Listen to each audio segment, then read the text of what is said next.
Vitamin D की deficiency से बहुत कुछ हो सकता है। जैसे कि अगर विटामिन डी डेफिशिएंसी है तो आपकी नॉर्मल टेंडेंसी होगी इन्फेक्शन होने की। मतलब आपका गला खराब होना कॉमन हो जाएगा। क्यों? इम्यून सिस्टम कम होता है इसलिए? कुछ कैंसर्स हैं जो कि विटामिन डी से डायरेक्ट कोरिलेशन में है। अब इन कैंसर्स में प्रोस्टेट कैंसर हो गया, ब्रेस्ट कैंसर हो गया, पेट का कोलोरेक्टल कैंसर हो गया। हर पेशेंट हमसे यही पूछता है कि सर हमारे देश में विटामिन डी की कमी क्यों है? धूप की तो कमी है ही नहीं। अब इसके ना बड़े प्रैक्टिकल और रीजंस हैं। अब होता क्या है कि जैसे जैसे विटामिन डी कम होता है आपकी बॉडी में, कैल्शियम का एब्जॉर्प्शन भी कम हो जाता है। बहुत बड़ा मिथ आप बता रहे हैं फिर ये कि घरों में लोग दूध पीने को इतना प्रोत्साहित करते हैं कि नहीं इसमें कैल्शियम होता है, विटामिन डी की कमी जो है इससे दूर होती है शरीर में। ये वैसा मामला है क्या कि जैसे पालक में मैंने सुना था कि मिसप्रिंट हो गया था, उतना आयरन नहीं होता है जितना लोग मानते हैं उसमें? नहीं, देखिए क्या इनमें है, इसमें देखिए बाकी चीज़ों से अगर कंपैरिजन करेंगे हम तो पालक में आयरन भी बहुत है और मिल्क के अंदर विटामिन डी भी है, लेकिन उसका ओवरऑल लेवल जो है वो काफ़ी कम है। इतना नहीं है कि आप उस पर 100% रिलाई करें। आप ये कह रहे हैं बहुत सारा दूध पीना पड़ेगा बहुत ज़्यादा पीना पड़ेगा, उसमें फिर पेट खराब हो जाएगा।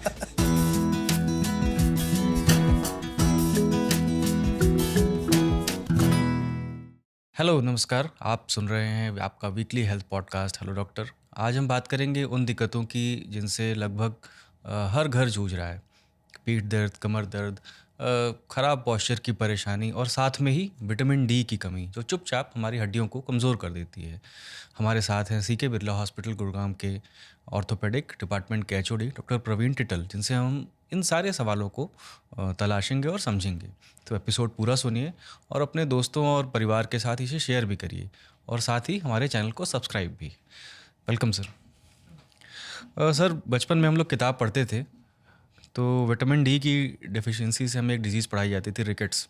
और बचपन से लेकर आज तक हमारे परिवार में, हमारे दोस्तों में, जहाँ हम काम करते हैं वहाँ विटामिन डी से की कमी से जूझने वाले लोग बहुत लोग हैं। थोड़ा इसको समझाइए कि विटामिन डी क्या काम करता है हमारे शरीर में और ये कितना ज़रूरी है और इससे क्या क्या परेशानियाँ होती हैं शरीर में। देखिए, विटामिन डी एक ऐसा विटामिन है बॉडी का, काफ़ी इम्पॉर्टेंट विटामिन है। वो एक ऐसी चीज़ है जो सनलाइट से बनती है। अगर हमारा सनलाइट का एक्सपोजर ठीक ठाक है तो वो सफिशिएंट क्वांटिटी में बनेगा। अच्छा। प्लस इसके अलावा उसको हमें डाइटरी सप्लीमेंट में, मतलब खाने के साथ भी लेना पड़ता है। अगर विटामिन डी की हमें कमी है तो बोन की प्रॉब्लम तो हो ही सकती है। जैसा कि आपको पता है कि अगर बच्चों की बात करें हम, तो बच्चों में रिकेट्स, जिसमें बोन टेढ़ी हो जाती है डेवलपमेंट के टाइम पे, जब बच्चा बड़ा हो रहा होता है तो उनकी उठने, आपने तो सुना होगा, बो लेग हो जाते हैं। तो वो बो लेग जो होते हैं वो विटामिन डी की डेफिशिएंसी की, रिकेट्स की वजह से होते हैं। ऐसे ही बड़े लोगों में वही चीज़ ऑस्टियोमलेशिया के नाम से आती है, जिसमें अगेन वो घुटने को या फिर हड्डियों को कमज़ोर कर देती है, जिसमें हम आगे चल के उसमें फ्रैक्चर्स होने के, बैकएक होने के, ये सब चीज़ों के इश्यूज़ काफ़ी शुरू हो जाते हैं। तो इन सब चीज़ों को, ये तो है इनकी बोन की प्रॉब्लम। अपार्ट फ्रॉम बोन, मतलब बोन की प्रॉब्लम के अलावा भी विटामिन डी की डेफिशिएंसी से बहुत कुछ हो सकता है। जैसे कि अगर विटामिन डी डेफिशिएंसी है तो आपकी नॉर्मल टेंडेंसी होगी इन्फेक्शन होने की। अच्छा। मतलब आपका गला खराब होना कॉमन हो जाएगा। क्यों? इम्यून सिस्टम कम होता है? इम्यून सिस्टम कम होता है क्योंकि वो इम्यूनिटी पे बहुत अच्छा काम करता है। जैसे ही हमारी इम्यूनिटी कम होगी वैसे ही आपका इन्फेक्शन के चांसेस बढ़ जाएंगे। इसलिए विटामिन डी का लेवल का होना बहुत ज़रूरी है। पुराने ज़माने में आपने सुना होगा कि पहले ट्यूबरक्लोसिस जब लोगों को होता था और बहुत ज़्यादा ट्यूबरक्लोसिस की दवाई नहीं थी, तो पुराने जो डॉक्टर्स होते थे वो पेशेंट को आउटडोर लिटा देते थे, धूप में लिटा देते थे। उनका लैब होता था कि ओपन लैब्स थे, वो धूप में लिटा देते थे क्योंकि वो धूप जो है उसको क्योर करती थी। उसका जो कॉन्सेप्ट था वो विटामिन डी का सफिशिएंट लेवल मेंटेन करना था कि उस वक्त एंटीबायोटिक इतनी सब होती नहीं थी। कहीं ये तो नहीं था कि उनको आइसोलेट करने के लिए धूप में लिटाते थे? आइसोलेट करने के लिए हमेशा सेपरेट रूम्स होते थे। अच्छा। लेकिन ओपन एरिया होते था ताकि उनको धूप से, खासतौर पे स्किन की जिनको ट्यूबरक्लोसिस होती थी, इन्फेक्शंस होते थे, वो धूप से ट्रीट किया जाता था। मैंने वो तस्वीरें देखी हैं। हाँ, धूप का जो टेंडेंसी होती है वो नेचुरल हीलिंग की होती है। विटामिन, बेसिकली उसमें विटामिन डी का लेवल इंक्रीज होता है, मेंटेन होता है और उन सब से किसी ना किसी तरीके से इम्यूनिटी बढ़ती है और उससे वो इन्फेक्शन फाइट करने की कैपेसिटी बढ़ती है। एक तो ये हो गया इम्यूनिटी का। दूसरा, इसके अलावा डायबिटीज़ का इसके साथ डायरेक्ट कोरिलेशन है। मतलब विटामिन डी अगर लो है तो डायबिटीज़ के चांसेस बढ़ जाते हैं। ब्लड प्रेशर के चांसेस बढ़ जाते हैं। अगर विटामिन डी आपका कम है तो आपको हाइपरटेंशन होने के चांसेस ज़्यादा है। इसके अलावा कार्डियोवैस्कुलर डिजीज़ जो हार्ट की प्रॉब्लम है वो ज़्यादा है। कुछ कैंसर्स हैं जो कि विटामिन डी से डायरेक्ट कोरिलेशन में है।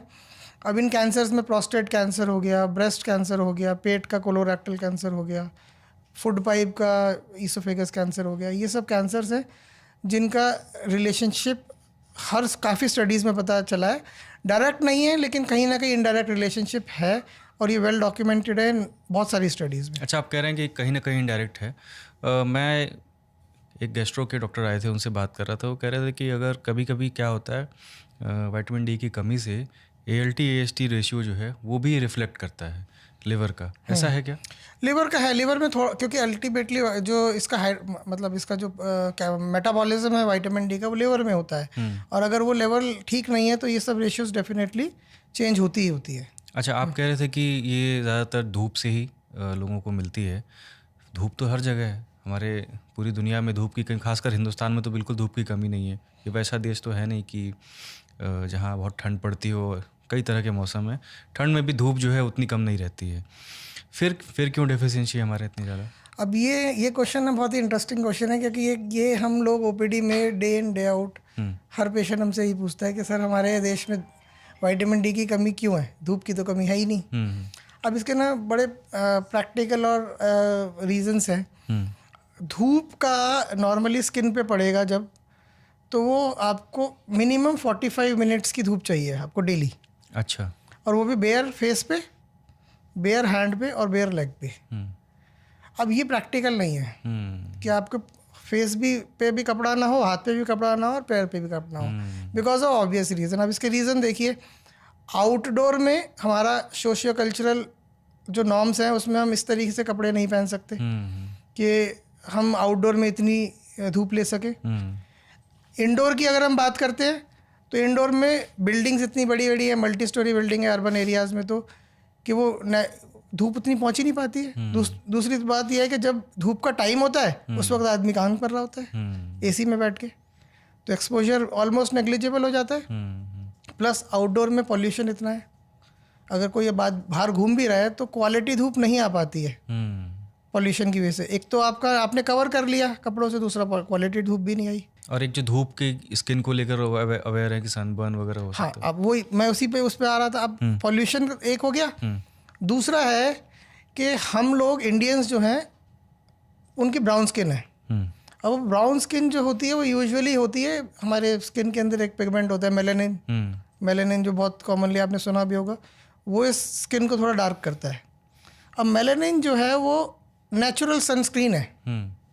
जो गोरा आदमी होगा उसको विटामिन डी ज़्यादा अब्जॉर्ब होगा, बनेगा उसकी स्किन में। जो थोड़ा सा डार्क होगा, मेलानिन होगा, उसमें नेचुरल सनस्क्रीन है। अब जिनका थोड़ा डार्क स्किन है उनका तो नेचुरल सनस्क्रीन हो गया। जो थोड़े गोरे होते हैं, जो फेयर होते हैं, वो अपनी स्किन को डार्क नहीं करना चाहते, तो वो सनस्क्रीन लगाएंगे या अम्ब्रेला यूज़ करेंगे या कुछ भी प्रोटेक्टेड करेंगे, क्योंकि कहीं ना कहीं डिज़ायर है कि हम गोरे रहें, है ना। तो वो वाला जो डिज़ायर है वो इन सब चीज़ों को रोकती है अल्टीमेटली। तो प्रैक्टिकल नहीं हो पाता इतनी धूप होने के बाद भी। जिनकी डार्क स्किन है उनको एब्जॉर्ब नहीं हो रहा, जिनकी फेयर स्किन है वो एब्जॉर्ब होने नहीं दे रहे। उनको पता है कि वो अल्टीमेटली सप्लीमेंट लेके उसको काम चला लेंगे। और पर्याप्त विटामिन डी मिल जाता है धूप से? अगर आप 45 मिनट्स तक कहीं पे भी लेट जाएंगे उल्टा तो आ जाएगा, 100% आ जाएगा। अच्छा, इतना हो जाएगा, लेकिन ऐसा हो नहीं पाता। अच्छा, अब ये बताइए कि विटामिन डी की आपने बताया कि ये डिजीज़ हो सकती है आपको, इसके जनरल सिम्टम्स क्या देखते हैं कि आपके विटामिन डी शरीर में कम है? देखो, बोन रिलेटेड सिम्टम्स तो आपको सबसे पहले एक तो फ्रैक्चर होने की या कोई भी इंजरी के बाद ज़्यादा चोट लगने की टेंडेंसी बढ़ जाएगी। जनरलाइज्ड वीकनेस रहेगी पेशेंट को, मतलब वो थका सा रहेगा, मतलब जैसे कोई कुछ काम कर रहा है ज़्यादा देर तक तो वो थक जाएगा। दूसरा है कि उसको फ्रीक्वेंटली इन्फेक्शन होने के चांसेस बढ़ जाएंगे, मतलब उसका गला ख़राब होगा। वैसे तो देखिए एलर्जी बहुत होती है आजकल, पॉल्यूशन है उसकी वजह से भी होता है, लेकिन हमें एक चीज़ है जो चीज़ हमारे हाथ में है, विटामिन डी लेवल हम चेक करा लेते हैं। अगर वो ठीक है, नहीं है तो हम उसमें विटामिन डी सप्लीमेंट दे देते हैं, ताकि उनकी जो टेंडेंसी है बार बार इन्फेक्शन होने की, जुकाम होने की, गला ख़राब होने की, अपर रेस्पिरेटरी ट्रैक इन्फेक्शन होने की, ये टेंडेंसी थोड़ी सी उसमें ज़्यादा होती है। तो जैसे ही हम वो ये सब चीज़ें देते हैं तो एक तो उनकी इम्यूनिटी स्ट्रांग हो जाती है, प्लस उनकी जो बोन के बाद फ्रैक्चर हीलिंग या फिर कोई इंजरी की हीलिंग होना या मसल्स की हीलिंग होना, उनकी टेंडेंसी थोड़ी सी बेटर हो जाती है अगर हम विटामिन डी ले रहे हैं। अगर नहीं ले रहे हैं तो वो थका हुआ रहेगा, इंजरी बहुत जल्दी हील नहीं होगी, दर्द भी होता है शरीर में, बिल्कुल बैक पेन होगा बहुत ज़्यादा, पूरे बॉडी में ही जनरलाइज पेन होगा, मसल क्रैम्प होंगे। रात को कैसे कई लोग सोते हैं तो उनके पास नस पे नस चढ़ती है, कहते हैं सर हमारे पैरों में, काफ में, पिंडलियों में मसल अचानक टाइट हो गई। तो बड़ा कॉमन रीज़न है विटामिन डी डेफिशिएंसी का। प्लस उसके साथ हाँ डिहाइड्रेशन अगर साथ में, खासतौर पे इस मौसम में जब रेनी सीज़न है तो डिहाइड्रेशन बहुत ज़्यादा है। तो इस वक्त बहुत ज़्यादा कॉमनली पेशेंट आते हैं जिसमें नस पे नस चढ़ रही है, पैरों में दर्द बहुत ज़्यादा रह रहा है। प्लस इसके अलावा किसी को ब्लड प्रेशर रह रहा है तो वो भी हमें चेक करना है कि ये सब चीज़ें ठीक है कि नहीं है। किसी को कोई कार्डियक प्रॉब्लम है उसमें भी विटामिन डी हमें चेक करना है। अच्छा, आजकल लोग जैसे फुल बॉडी चेकअप कराते हैं, बहुत सारे लैब आपको ऑफर भी करते हैं, और एक तरह का ट्रेंड भी है कि चलिए फुल बॉडी चेकअप हमने करा लिया 1 साल में।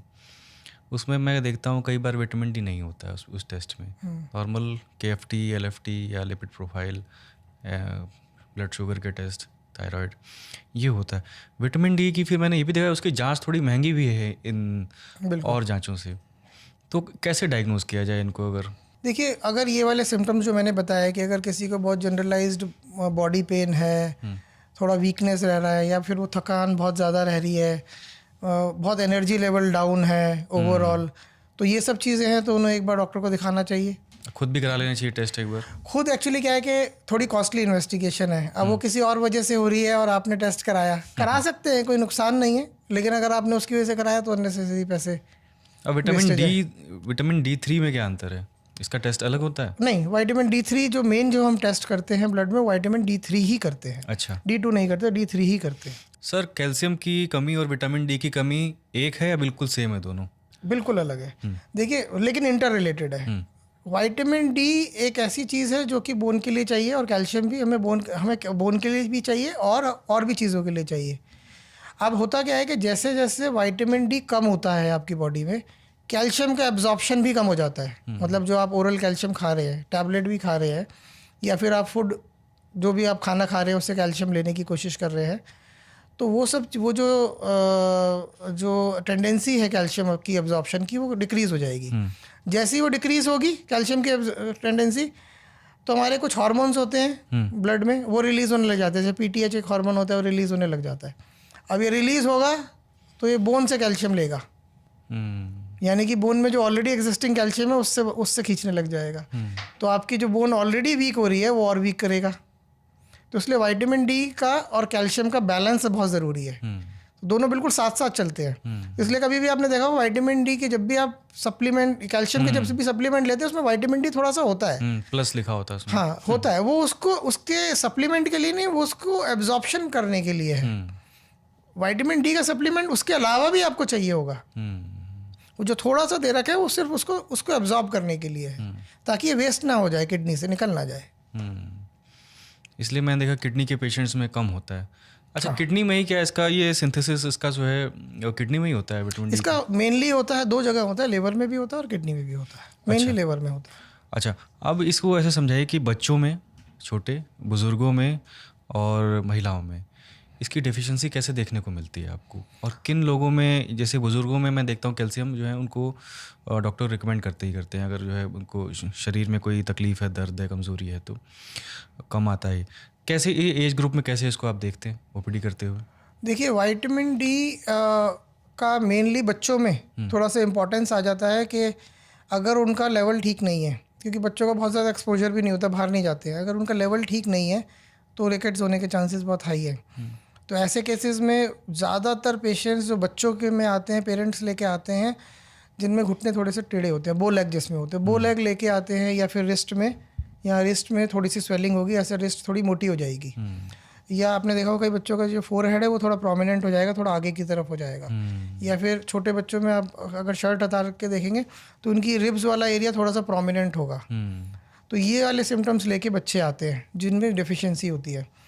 बड़े लोगों में यूजुअली मैंने आपको बताया फटीग हो जाएगा, थोड़ा सा ना थकान वगैरह रहेगा यंग पेशेंट्स में। जो ओल्ड एज होती है उनकी फ्रैक्चर टेंडेंसी बढ़ जाती है। तो जो ओल्ड एज जितना होगा ना, उनकी थोड़ी फ्रैक्चर, क्योंकि बैलेंस नहीं होता वो एज में, ओल्ड एज में, तो जब भी कभी थोड़ा सा गिरेंगे तो उनका फ्रैक्चर हो जाएगा, और फ्रैक्चर फिर हील जल्दी से नहीं होगा, और टाइम लेगा। जो चीज़ यंग पेशेंट में 1 महीने में हील हो जाएगी, वही उनमें 2-2.5 महीने लग जाएंगे। तो ये डिफरेंस आ जाता है, उनको फिर सप्लीमेंट भी काफ़ी देना पड़ता है। फीमेल्स में लैक्टेशन के टाइम पे जब फ्रेश उनकी डिलीवरी हुई है, तो उस टाइम पे प्लस प्रेगनेंसी के टाइम पे उनको विटामिन डी की काफ़ी ज़्यादा ज़रूरत होती है। तो यूजुअली हम लोग प्रेगनेंसी और जब माँ बच्चे को दूध पिला रही है उस टाइम पे अच्छे से सप्लीमेंट करते हैं, क्योंकि उस वक्त काफ़ी ज़्यादा रिक्वायरमेंट होती है विटामिन। और ऐसा भी कहते हैं कि 30 की उम्र के बाद कमी होनी शुरू हो जाती है। हाँ, फीमेल्स में अप्रॉक्सीमेटली 35 के बाद थोड़ा सा कैल्शियम की कमी होने लग मतलब थोड़ा ओवरऑल वीकनेस शुरू हो जाती है, और पोस्ट मीनोपॉजल 45 के बाद थोड़ा सा ज़्यादा होता है, क्योंकि हार्मोन चेंजेस आते हैं जिसकी वजह से थोड़ा उनको ऑस्टियोपोरोसिस शुरू हो जाता है। लेकिन मेल्स में यही चीज़ थोड़ा सा लेट आती है। तो फीमेल्स को 45 के बाद ज़्यादातर कैल्शियम वगैरह की सप्लीमेंट्स की ज़रूरत पड़ती है, टेस्टिंग की ज़रूरत पड़ती है। यही चीज़ मेल्स में थोड़ा सा लेट हो जाती है, 50-60 साल के बाद होती है, लेकिन ज़रूरत होती है उनको भी। अच्छा, अब हमने इसकी कमी के बारे में बात की। आजकल एक और कल्चर है कि बिना जांच कराए लोग जो हैं कैल्शियम की गोलियां खा रहे हैं। अगर आपके अंदर कैल्शियम की, विटामिन डी की कमी नहीं है और आप फिर भी वो सप्लीमेंट ले रहे हैं, उससे क्या नुकसान हो सकते हैं? देखिए, विटामिन डी वैसे तो बहुत सेफ विटामिन है। उसकी टॉक्सिसिटी मतलब उसकी टॉक्सिसिटी आने में थोड़ा टाइम लगता है, लेकिन फिर भी बिना सोचे समझे नहीं खाना चाहिए, क्योंकि अगर टॉक्सिसिटी आ रही है तो वो प्रॉब्लम है, फिर अल्टीमेटली हमें उसको स्टॉप करना पड़ता है काफ़ी टाइम के लिए।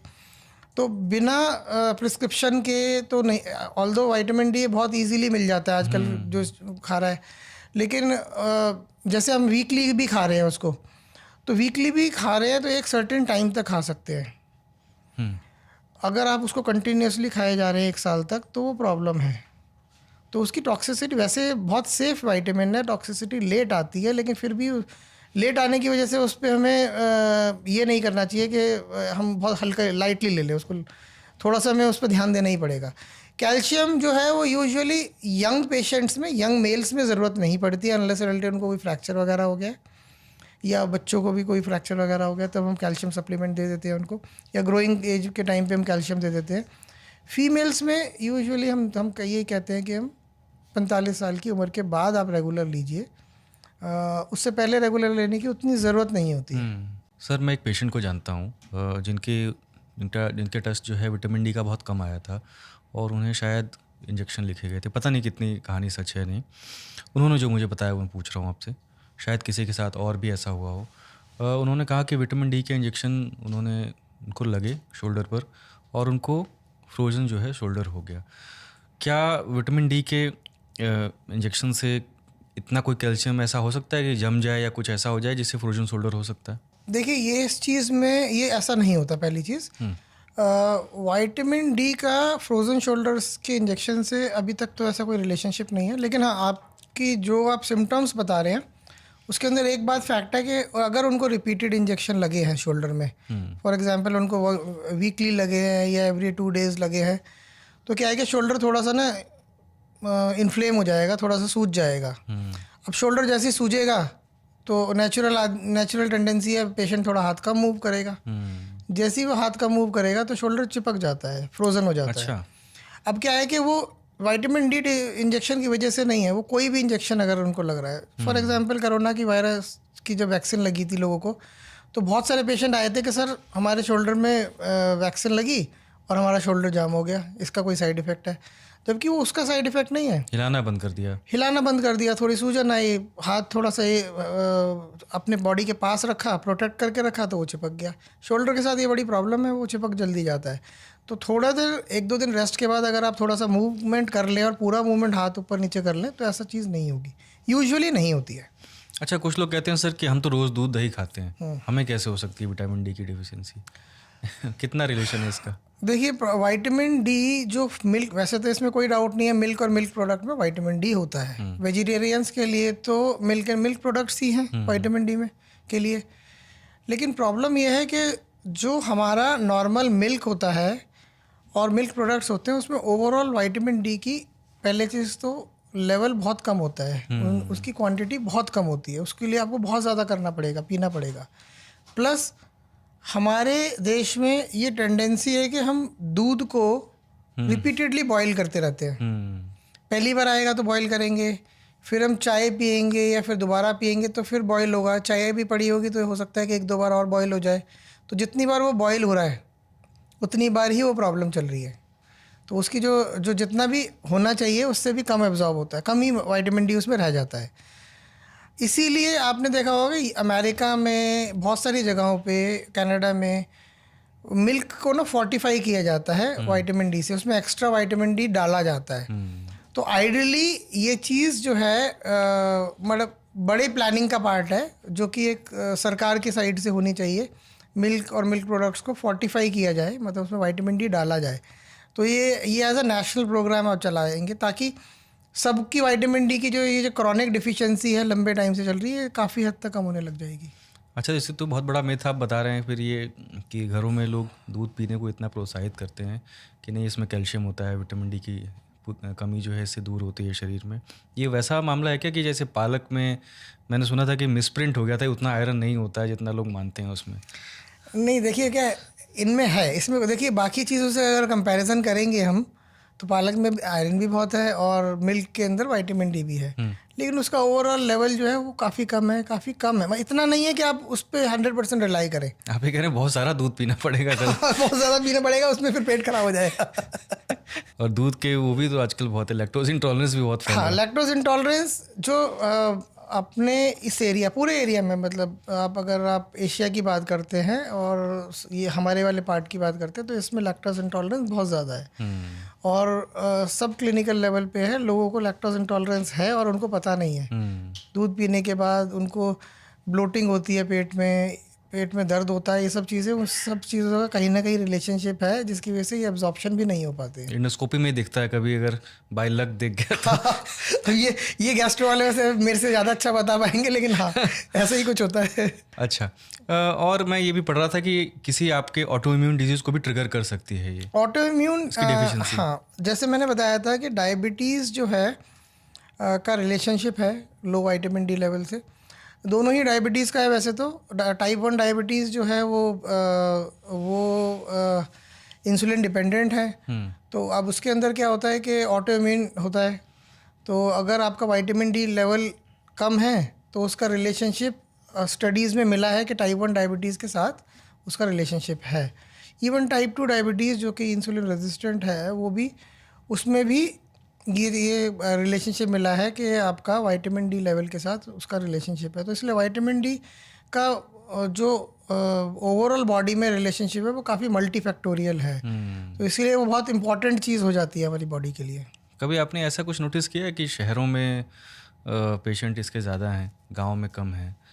देखिए गाँव ऐसा हो सकता है बिल्कुल, क्योंकि मैंने बताया था अर्बनाइजेशन में मल्टी स्टोरी बिल्डिंग है, नहीं आ पाते, फिर हम लोग एसी में रह रहे हैं दिन भर, वो एक फैक्टर है। अब गांव में तो वो एसी में नहीं रह रहे, गांव में तो वो लोग सनस्क्रीन नहीं लगा रहे, गांव में तो वो छाता लेके नहीं घूम रहे और उनको ज़्यादा फ़र्क भी नहीं पड़ता उनकी स्किन डार्क हो रही है या फिर लाइट है या डार्क है, वो अपनी मेहनत करते रहते हैं। तो ये वाली चीज़ होती है। बस एक ही प्रॉब्लम होती है, क्योंकि हमारा नेचुरल कलर जो है वो ब्राउन है, तो उन लोगों की भी अब्जॉर्प्शन थोड़ी कम होती है ओवरऑल। लेकिन हाँ, अगर हम सिटीज़ से कंपेयर करें तो डेफिनेटली उनका बेटर होता है।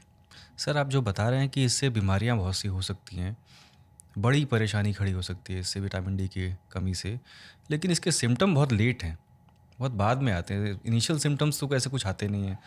इसके सिम्टम्स ना बहुत एक्यूरेट नहीं है, बहुत ही वेग से सिम्टम्स हैं, जो कि पेशेंट अभी कभी आता है हमारे पास तो हम लोग बात करके उससे थोड़ा हिस्ट्री जब हम ले रहे होते हैं तो हम धीरे धीरे करके पता चलते हैं। अब होता क्या है कि वो आता किसी और चीज़ के लिए है, ये चीज़ अचानक वो पता चल जाती है। कभी भी कोई पेशेंट ना सीधा नहीं आएगा कि मेरे को विटामिन डी के ये वाले सिम्टम है और आप बताइए क्या करना है। वो किसी और चीज़ के लिए आएगा, घुटने के दर्द के लिए आएगा, वो बैक एक के लिए आएगा, जिसमें हमें बाकी सब चीज़ें अगर हम थोड़ा सा हिस्ट्री को ले देंगे, थोड़ा उससे और बात करेंगे तो पता चलेगा हाँ इसमें ये वाला सिम्टम्स भी है। तो ऐसे टाइम पे हम कई बार हम ज़्यादा हमें लगता है तो हम टेस्ट करा देते हैं, ज़्यादा अगर लगता है तो हम उसमें टेस्ट करा देते हैं। अगर हमें लगता है कि नहीं तो बहुत ज़्यादा नहीं है तो विदाउट टेस्ट के बाद भी उनको थोड़ा बहुत सप्लीमेंट कर देते हैं। हाँ, लोग सिम्टम्स को तो सिम्टोमेटिक ट्रीटमेंट नहीं करते हैं, अगर दर्द हो रहा है तो पेन किलर ले रहे हैं। यस। अच्छा, आप बात कर रहे थे कि बैक पेन भी होता है। ये जो कॉरपोरेट में बैठने की नौकरियां आई हैं, अचानक से लोग 10 घंटे बैठ के लैपटॉप के सामने काम करते हैं, बहुत सारे पॉस्चर पेन उनको कमर दर्द से लेके गर्दन दर्द तक हो रही है। इसका क्या रीज़न मानते हैं? अब ये बैठने से हो रही है या कि ये नया कुछ इवोल्यूशन है हमारा इस कारण से हो रहा है, या कमर दर्द तो पहले भी हमारे घर में हमारी माँ हमारे बुज़ुर्गों को कमर दर्द होता रहा है? इसमें क्या देखते हैं, डिफिशिएंसी है कि और भी कारण है इसमें? नहीं, इसके अंदर देखिए बैक पेन और नेक पेन, अगर हम पूरी स्पाइन की बात करते हैं तो इसके अंदर जो सबसे इम्पॉर्टेंट चीज़ वो ये है कि ये प्रॉब्लम पॉस्चर की वजह से है, बैड पॉस्चर की वजह से। अगर हम ओवरऑल की बात करते हैं बैक पेन किसी इंजरी की वजह से भी हो सकता है, जो कि कॉमन चीज़ है। अगर आपने मान लो आगे झुक के कोई वेट उठा लिया, बहुत भारी वजन उठा लिया, वो भी एक इंजरी का पार्ट है, उसमें भी हो सकता है। आप लंबे टाइम तक एक ही पोजीशन में बैठे हुए हैं without any movement, for example आप बहुत लॉन्ग ड्राइव पे जा रहे हैं, एक ही पोजीशन में बैठ गए, तो उसमें भी बैक पेन हो सकता है। ये टेक्निक कितनी खतरनाक है, जो टेक्निक एक टर्म है ना, टेक्निक और टेक्सनेक जो है वो एक ऐसी चीज़ है, जैसे कि वो मेनली क्या है कि आप यूजुअली होता है कि आपने mobile phone, over use of mobile phone और लैपटॉप। नॉर्मली अगर हम अपने शरीर में अपने हेड का अगर वेट बोलते हैं तो अप्रॉक्सीमेटली 5 kg के करीब का हेड का वेट है ना। जैसे हम, लेकिन वो स्ट्रेट उस पे है, जब हमारी नेक बिल्कुल स्ट्रेट है और हम ऐसे बैठे हुए हैं, जैसे ही हमने गर्दन को आगे झुकाया मोबाइल पकड़ने के लिए, तो जैसे ही वो 45 डिग्री 40 डिग्री पे टिल्ट हुआ, स्ट्रेस आया यहाँ पे, तो यही वेट जो 5 किलो है ये 25 किलो का हो जाता है। अच्छा। हाँ, तो आप समझिए कि जो पहले जो उसके पीछे जो मसल है वो 5 किलो के वेट को पहले संभाल रही थी, अब उसी मसल को आगे झुक के 25 किलो के वेट को संभालना है और उसको पकड़ के पीछे रखना है। वो कितनी देर रख पाएगी? थोड़ी देर रखेगी, थक जाएगी, फिर आप शाम को जाओगे तो थोड़ा पेन होगा। ऐसा रिपीटेडली एवरीडे हो ही जा रहा है। तो कहीं ना कहीं मसल जो है वो फटीग हो जाएगी, थक जाएगी, जवाब दे देगी कि अब नहीं हो पा रहा है। तो फिर क्या है कि जो पहले आप 5 घंटे 6 घंटे बैठते थे, वो धीरे धीरे वो टाइम डिक्रीज होता जाएगा। फिर अल्टीमेटली ऐसा टाइम आएगा जब आप मॉर्निंग में पहुँचे और आपको पेन शुरू हो गया, या फिर आप सो के उठे, इमीडिएटली आपने रात भर मूव नहीं किया और पेन शुरू हो गया। तो ये धीरे धीरे करने के बढ़ने वाली चीज़ है। तो इसमें सबसे इम्पॉर्टेंट चीज़ है मसल। अगर हमारी मसल पीछे से हम पॉस्चर अगर हम अच्छे से मेंटेन कर लेंगे तो ये सब नहीं होगा। तो इसलिए टेक्निक मतलब टोटली कंट्रोलेबल चीज़ है। ऐसा नहीं है कि हम वो सब कुछ हमारे हाथ में हम कर सकते हैं उसको कंट्रोल। टोटली ऐसी चीज़ है जिसको बिल्कुल सही कर सकते हैं या होने भी नहीं दे सकते अगर हम थोड़ा सा इसके बारे में नॉलेज हो तो। और सर, तकिया लगाना कितना सेफ है? लोग जो है आजकल 2 तकिया लगाते हैं और उससे भी बहुत गर्दन में दर्द है। अगेन वो फॉरवर्ड बेंडिंग कर देता है। तकिया बहुत मोटी भी नहीं होनी चाहिए और ऐसा भी नहीं होना चाहिए कि बिल्कुल ही ना लगाओ। तकिया कैसे आया सर? क्या प्रैक्टिस ऐसे अचानक से आया कि लोग उसके बिना आदत पड़ गई है सोने की? क्या तकिए की ज़रूरत है हमें? तकिए की थोड़ी पतले तकिए की ज़रूरत है ताकि हमारी नेक सपोर्टेड रहे और बहुत ज़्यादा रात में झटके ना लगे उसमें। ख़ास तौर पे अगर आप करवट लेके सो रहे हैं, फॉर एग्जांपल अगर एक साइड में सो रहे हैं जैसे लोगों की टेंडेंसी होती है, तो आपके शोल्डर और नेक का जो डिस्टेंस है इतना एरिया तो आपको चाहिए ताकि आपकी नेक स्ट्रेट रहे। अगर आपने तकिया पतला लिया तो आपकी नेक इधर चली जाएगी, वो भी प्रॉब्लम है। अगर आपने तकिया मोटा लिया तो आपकी नेक इस तरफ चली जाएगी, वो भी प्रॉब्लम है। तो इतना होना चाहिए कि बस इतना सपोर्ट हो जाए। तो तकिया ज़रूरी है, लेकिन बहुत मोटा तकिया इज़ अ प्रॉब्लम। और लगातार बैठने से हमारी रीढ़ की हड्डी पे भी असर पड़ता है? सेम चीज़ है जो आपने टेक्निक में बताया वही सेम चीज़ यहाँ पे है। जैसे हम स्ट्रेट बैठ रहे हैं बहुत देर के लिए, अब क्या होता है कि लैपटॉप पे आगे की तरफ झुकने की टेंडेंसी हो जाती है। अब जैसे हम आगे की तरफ बेंड होके झुके तो वही मसल जो है स्ट्रेच हो रही है पीछे। तो सर करें क्या फिर? कैसे कोई काम करेगा? ऐसे तो कर नहीं सकता है काम फिर। उसमें देखिए क्या होता है कि जो नेचुरल पोस्चर है बॉडी का वो है स्ट्रेट, मतलब आपका नेक स्ट्रेट है ऐसे, ये आपका नेचुरल पोस्चर है। ऐसे करना भी गलत है और ऐसे करना भी गलत है। तो जो स्ट्रेट है ये वाला ये है। अब आपको अपने लैपटॉप को इस तरीके से हाइट एडजस्ट करनी है कि आपको स्ट्रेट देखें आप, और अगर आपको नीचे डाउन करके देखना है तो ज़्यादा देर ना देखें, थोड़ी देर तो चल जाएगा। तो आपका ये नेक स्ट्रेट होना चाहिए। सिमिलरली बैठने का लोअर बैक के लिए पोस्चर जो है आगे की तरफ नहीं फॉरवर्ड नहीं होना चाहिए, ऐसे आगे की तरफ नहीं झुका होना चाहिए बैठते समय। तो आप अपनी चेयर को आगे कर लीजिए टेबल के पास, बजाय कि आप खुद पूरी बॉडी को आगे कर रहे हैं। तो चेयर को आगे कर लीजिए, आपके दोनों हाथ का जो आर्म रेस्ट है वो सही लेवल पे होना चाहिए। ऐसे भी नहीं होना चाहिए, शोल्डर में पेन होगा, बिल्कुल इस लेवल पे ऐसे होना चाहिए, ताकि आप इवन माउस भी आपके बहुत क्लोज होना चाहिए, बहुत ज़्यादा ऐसे नहीं होना चाहिए। अगर आप इस पोजीशन में कर रहे हैं आपको शोल्डर पेन शुरू हो जाएगा। देखिए ये सब चीज़ें लॉन्ग वर्किंग आवर्स की प्रॉब्लम है। जिनको 1-2 घंटे काम करना था तो तब अब आजकल डिमांड इतनी हो गई है ना, आपको 8-8, 9-9 घंटे काम करना है, तो कहीं ना कहीं हमें अपनी बॉडी का ख्याल रखना है। और इसमें अगर हम बैठे हुए हैं तो अगर थोड़ा हल्का सा पीछे, हल्का सा, मतलब आप ऐसे ना रखे, हल्का सा पीछे हो गए 5-10 डिग्री, वो बेस्ट पोस्चर होता है। और ये वाला जो गैप होता है आपका कमर के पीछे, इस पर थोड़ा सा सपोर्ट लगा लीजिए, छोटी सी तकिया लगा लीजिए। आजकल बहुत कमर्शियल वो भी आते हैं, लंबर सपोर्ट वगैरह जो आते हैं पीछे लगाने वाले, उतनी सबकी वैसे ज़रूरत नहीं है। आप छोटा तकिया भी लगा लेंगे ना इस गैप को फिल करने के लिए, तो वो भी सफिशिएंट है। ऐसे तो सर ये पेन का एपिडेमिक शुरू हो जाएगा अगर बहुत सालों तक। हम तो स्कूलों में भी ऐसे ही लिखते रहे, उसके बाद नौकरी में भी ऐसे ही काम कर रहे हैं। ये प्रॉब्लम है। हाँ। ये प्रॉब्लम क्योंकि हमारा ये प्रॉब्लम लंबे टाइम से चल रही है। क्या पेट में जो बहुत पेट निकला हुआ है जिनके पेट में बहुत चर्बी है, मोटे लोग हैं, ओबीज हैं, जो उनको भी बैक पेन इस कारण से होता है? बिल्कुल 100% पेन पेट का। देखिए जैसे जैसे हम आपका पेट निकलेगा जिसमें चर्बी आएगी, चर्बी आने का मतलब है आपकी सीडेंटरी लाइफस्टाइल है, बहुत ज़्यादा मूवमेंट नहीं हो रही है आपकी, तो कहीं ना कहीं आपकी एब्डोमिनल मसल जो है वो वीक है। पेट की एब्डोमिनल मसल्स जो होती हैं वो स्पाइन को सपोर्ट करती हैं, जिसको हम कोर बोलते हैं। जिनकी कोर स्ट्रांग होती है उनको बैक की प्रॉब्लम नहीं होती है। तो स्पाइन जो है पीछे बैक मसल से सपोर्टेड है और आगे एब्डोमिनल मसल से सपोर्टेड है। जब हम आगे की तरफ झुक रहे हैं तो बैक मसल तो वीक हो ही रही हैं, एब्डोमिनल्स भी हो रही हैं। तो यानी कि अब स्पाइन को कुछ नहीं मिल रहा है सपोर्ट करने के लिए, वो अपनी उस पे है, अपने लेगामेंट्स पे है, जो उसके बीच में जो लेगामेंट्स हैं सारे उस पे है। अब कहीं ना कहीं लेगामेंट भी एक टाइम पे आके ना वो स्ट्रेस में आएंगे, पेन करेंगे, और ऊपर से विटामिन डी की कमी भी हो तो और जो है तो और वीक होगा, हीलिंग पुअर होगी, बैड पॉस्चर होगा। तो सारा चीज़ ना, मैंने बताया मल्टी फैक्टर, सारे फैक्टर्स एक साथ मिल रहे हैं। तो कहीं ना कहीं हमें इस चीज़ को स्टॉप करवाना है। विटामिन डी सप्लीमेंट्स लेने हैं, पॉस्चर अच्छा मेंटेन करना है और थोड़ी सी एक्सरसाइज करनी है।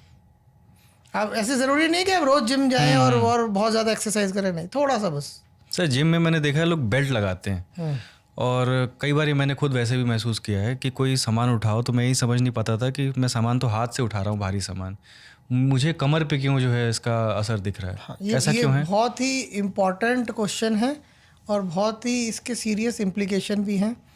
अगर आप सामने झुक के कोई वेट उठा रहे हैं तो उसको वेट उठाने का जो तरीका है वो आगे झुक के नहीं है।